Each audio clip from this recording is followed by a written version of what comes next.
إما تريني ما يوعدون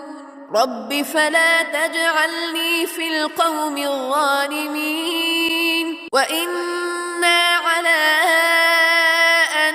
نريك ما نعدهم لقادرون ادفع بالتي هي أحسن السيئة نحن أعلم بما يصفون وقل رب أعوذ بك من همزات الشياطين وأعوذ بك رب أن يحضرون حتى إذا جاء أحدهم الموت قال رب ارجعون